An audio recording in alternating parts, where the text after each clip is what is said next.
Hey everybody, Maddox here and welcome back to the Poke Historian, the show where we take a look at some of your favorite Pokemon cards you know, and hopefully some that you don't know.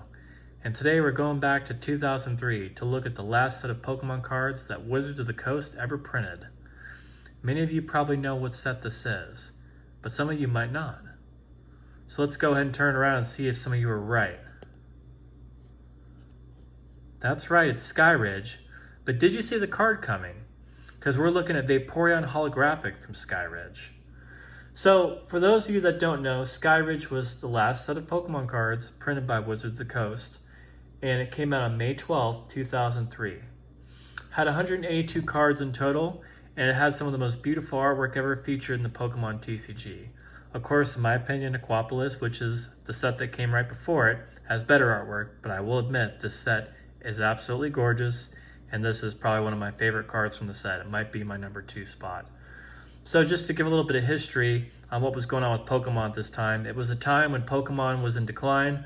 A lot of people weren't buying the cards, and this set in fact was very short printed. There was not many booster packs and booster boxes of this set actually printed out there.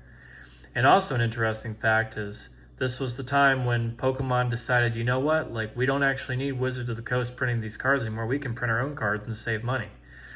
And I'm sure the fact that Pokemon wasn't doing as well financially also played a part in this decision.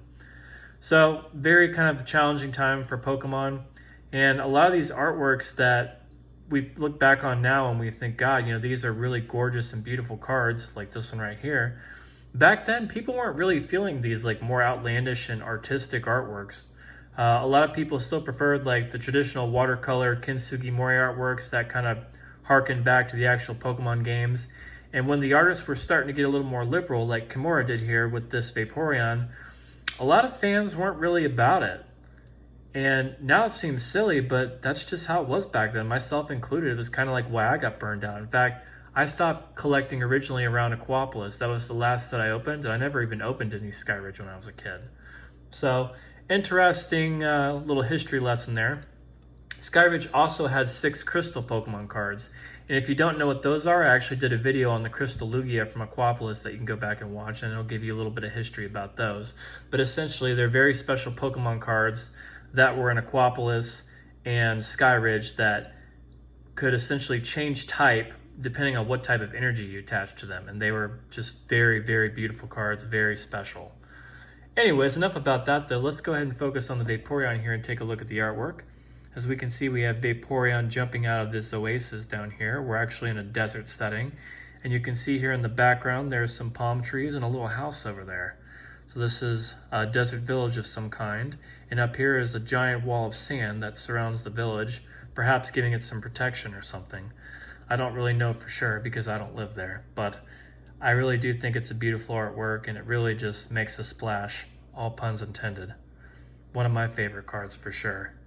And then we have the Pokebody here, which is self-healing. We have an attack of Hypno Splash, and we have a second attack of Aqua Trick. And if you look down here, you'll see the E symbol for E-Series, and you can tell it's an E-Series card because of this thick border right here. And then there's the Skyridge symbol right there, which is like a mountain with like a ring around it.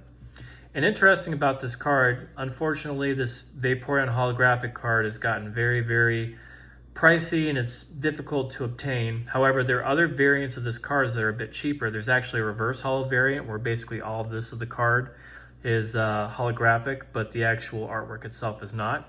And there's a non-holo version of this card that you can get for like probably 60 bucks on eBay.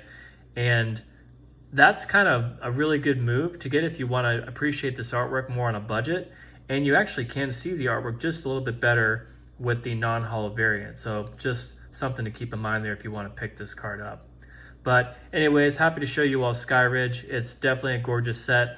I'm going to do a video pretty soon where we go over the entire Skyridge set in detail and just go through it card by card and just enjoy it and have a couple laughs and appreciate the history of Pokemon. Anyways, thanks for watching. If you like this video, leave me a like. If you want to see more content like this, subscribe, and I'll see you in the next video. Take care.